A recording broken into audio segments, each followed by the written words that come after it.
Eu tava moscando aqui esses dias e lembrei de uma história de quando eu tava no ensino médio. E quando a gente fala de escola, é impossível não falar de provas. Alguns só de escutar já se tremem todo. Mas, por incrível que pareça, eu gosto de fazer prova. Ainda mais agora, porque na faculdade, se você terminou a prova, é tchau, vaza, cai na estrada, dá no pé, chispa ou qualquer outro sinônimo que você arrumar para se retirar. Em resumo, o dia de prova, quanto mais rápido se termina, melhor é. A maioria das escolas funcionam assim. Quando eu estudava não era muito bem assim, mas quando eu estava no segundo e terceiro ensino médio, estava nas aulas online. Então quando eu terminava mais cedo, eu estava em casa e eu podia jogar. Fora que eu acho que provas são um ótimo jeito de se desafiar.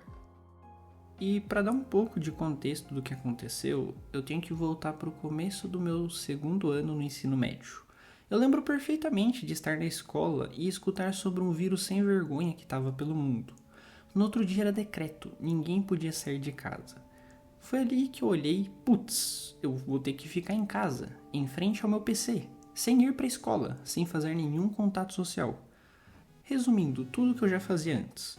Os efeitos da pandemia não me assustavam nem um pouco. E o legal de falar desse assunto é pensar que algum tempo atrás a gente estava tudo preso em casa e agora a gente nem lembra da existência do Covid.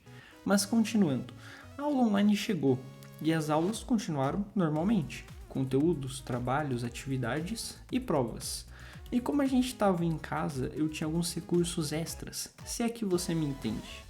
Eu sabia que a prova de física estava chegando, e se você já teve algum contato com algum conteúdo, sabe que existem muitas fórmulas na área da física. E se você procurar na internet, vai ter todo tipo de calculadora. Foi aí que eu pensei, vou criar algo para responder as questões da minha prova. E se você está me julgando, você nunca colou, né?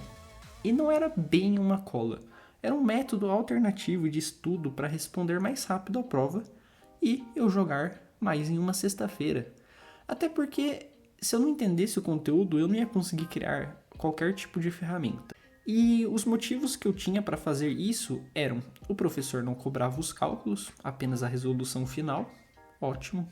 Eu já sabia o básico de programação nessa época, então eu só precisava era de um desafio mesmo. E a terceira opção seria basicamente ganhar uma manhã inteira, acabando a prova rapidamente. E essa, obviamente, é o melhor motivo. E, em resumo, agora que meu plano estava todo elaborado, agora eu tinha que realmente desenvolver, né, essa incrível máquina de cálculos.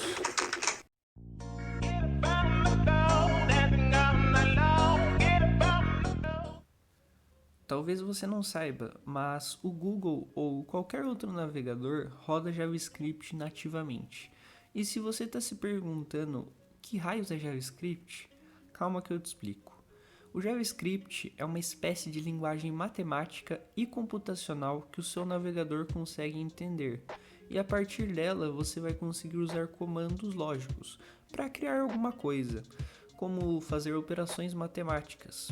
E um exemplo disso é, se você estiver no Google, seria apertando F12, que é uma tecla de atalho, ou clicando nos três pontinhos na direita, depois indo em mais ferramentas e por último em ferramentas do desenvolvedor. Desse modo você vai conseguir ter um console para usar o JavaScript.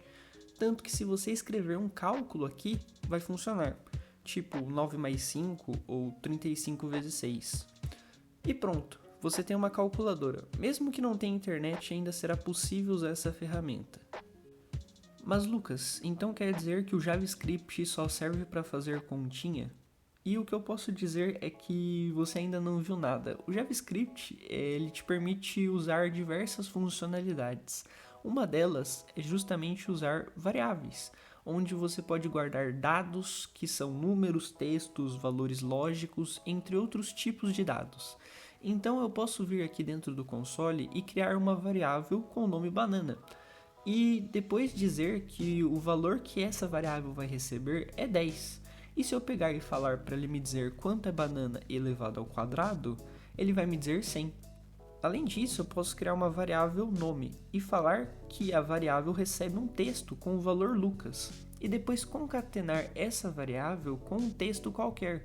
Por exemplo, olá, eu sou o mais a variável. Assim ele vai completar essa frase.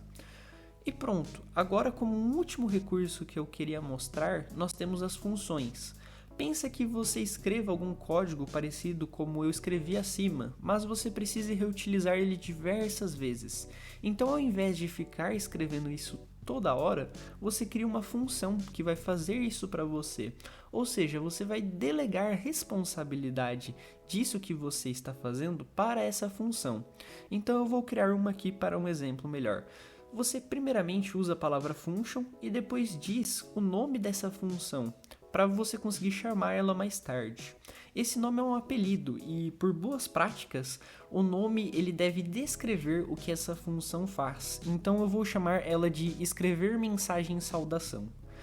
E dentro das chaves vem o que a função faz. Então eu vou falar que ela vai retornar a frase "Olá, eu sou o Lucas". E pronto, a função está criada e quando eu chamar ela, eu tenho o retorno dessa frase. Só que essa função, se você pensar, ela sempre vai dizer o olá com o meu nome. E imagine que agora eu precise mudar esse nome, né? Esse nome se torne uma variável, não seja mais algo constante. Então eu teria que criar outra função só para dizer o nome de outra pessoa? E meu caro, a resposta é não. Aí que vem o poder de uma linguagem de programação. A gente vai fazer um ajuste nessa função para reutilizar com qualquer nome. As funções, elas têm uma questão que envolve você passar parâmetros, que são variáveis que serão usadas dentro dessa função, ou seja, valores que variam dentro da função. E em resumo, pode ser qualquer tipo de valor. E você pode usar esse valor para qualquer lógica que você precise. Então eu vou reescrever essa função, escrever mensagem saudação, adicionando dentro dos parênteses esse valor variável, que na programação se chama parâmetro. Eu vou chamar de nome, que é o que vai ser recebido. E agora, ao invés de usar meu nome fixo, vou receber isso como um dado variável, apenas escrevendo a parte fixa e concatenando com o que está vindo. E agora, quando eu chamo essa função, eu passo o nome que eu quero. Por exemplo, escrever mensagem saudação com João. E pronto, a resposta não é mais fixa. Esses conceitos eles serão fundamentais para você entender o que eu fiz naquela época.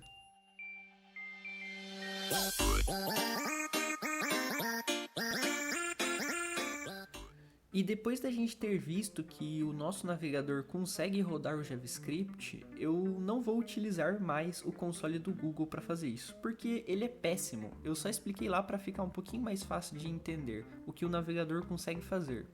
Então, fechando o Google, o que eu vou fazer é escrever o código de forma organizada numa IDE, que é uma interface, uma plataforma que fica mais fácil de escrever o nosso código, e eu vou estar utilizando o Visual Code, mas existem diversas outras ferramentas para fazer isso.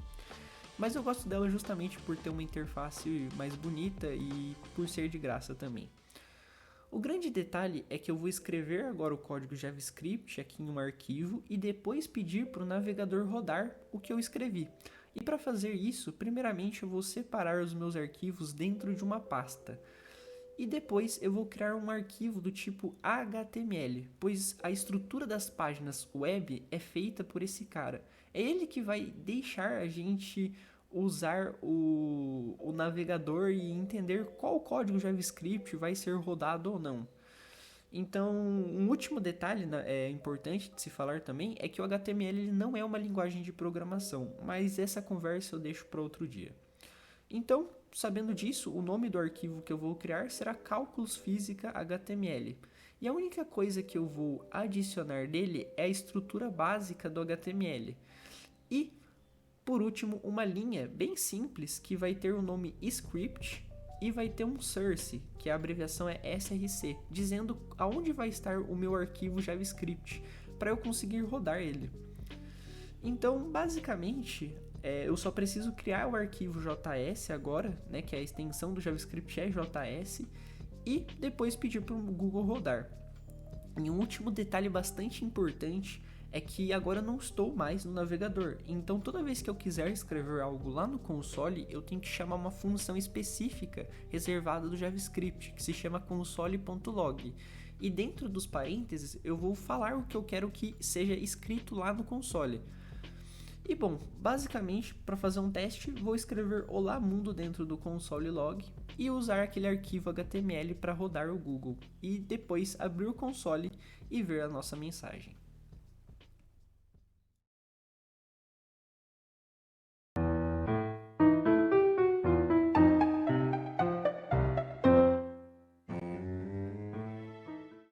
Mas antes de escrever realmente o código, a gente tem que entender qual é o problema para resolver.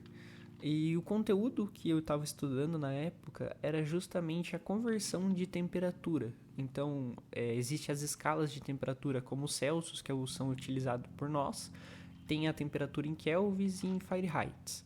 E usando a análise combinatória de modo simples, nós temos 3 tipos de temperatura e cada tipo de temperatura será convertida para as outras duas. Então 3 vezes 2, teremos 6 tipos de conversões para programar. Depois de entender o problema, agora era realmente botar a mão na massa e escrever o código.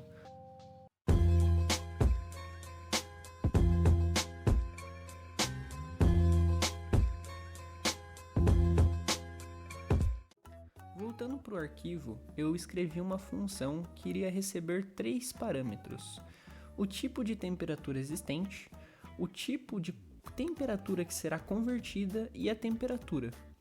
Depois disso, eu abro uma instrução if, que serve para avaliar uma condição. Assim, eu passo uma pergunta lógica e se a resposta for verdadeira, então o código deverá ser executado dentro desse if. Então eu criei 3 ifs, cada um comparando qual é o tipo de temperatura atual recebido, se for Celsius, Kelvins ou Fahrenheit, representados pelas 3 letras C, K e F.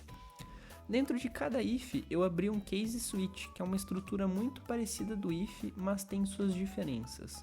No switch case você passa um valor e você pode analisar casos para esse valor, como comparar se a variável recebida é igual a alguma letra, e no meu caso é exatamente isso que eu preciso. Então, no caso do Celsius, eu teria um caso para kelvins e Fahrenheit, e eu vou escrever uma função que faça essa conversão e vai receber apenas a temperatura. Então, vamos construir essas duas funções, sendo que essas fórmulas de conversão elas são extremamente simples de serem feitas. A primeira que a gente vai fazer é justamente a conversão para kelvins, que é só pegar a temperatura atual em Celsius e somar por 273,15 e você vai ter uma temperatura convertida para kelvins. Para Fahrenheit, precisamos pegar a temperatura e dividir por 9/5 e depois somar com 32. E pronto, você já tem a conversão de temperatura de Celsius para Fahrenheit. Em resumo, eu segui essa lógica para as demais funções. E tudo que eu precisava fazer era testar se realmente estava funcionando. Eu peguei uma calculadora qualquer do Google para fazer conversão de medidas e testei com os resultados da minha calculadora. E deu certo. E após ter usado todo o meu poder intelectual que eu tinha, só me restava esperar pelo dia da prova. E ele chegou. Uma sexta-feira de manhã, um dia nublado, flores desabrochando, um belo momento para usar a minha arma secreta. Assim que o professor entrou na sala do Zoom, eu já logo perguntei se precisava de cálculos. E é claro que eu não podia deixar meu plano ruir por um pequeno detalhe, e a resposta do professor foi que não. Então pronto, após 10 minutos eu já tinha terminado toda a prova. Existiam algumas questões teóricas, mas nada que fosse impossível de ser respondido. Fiquei moscando então ali e depois de algum tempo de silêncio o professor voltou a falar e disse: "Quer saber, pessoal? Faz os cálculos aí, é bom para praticar, tem tempo mesmo." Sim, eu fui enganado, destruído, completamente iludido e tive que reescrever as contas. Bom, pelo menos minha calculadora me ajudou a garantir a veracidade dos meus cálculos. E como toda boa história tem uma lição de moral, a gente conseguiu aprender hoje que, apesar de possuirmos total convicção em nossos métodos, professores de física não são confiáveis. Bom, se gostou e quiser mais histórias como essa, ou talvez que eu fale mais sobre programação no futuro, diz aí nos comentários. Um abraço e até mais.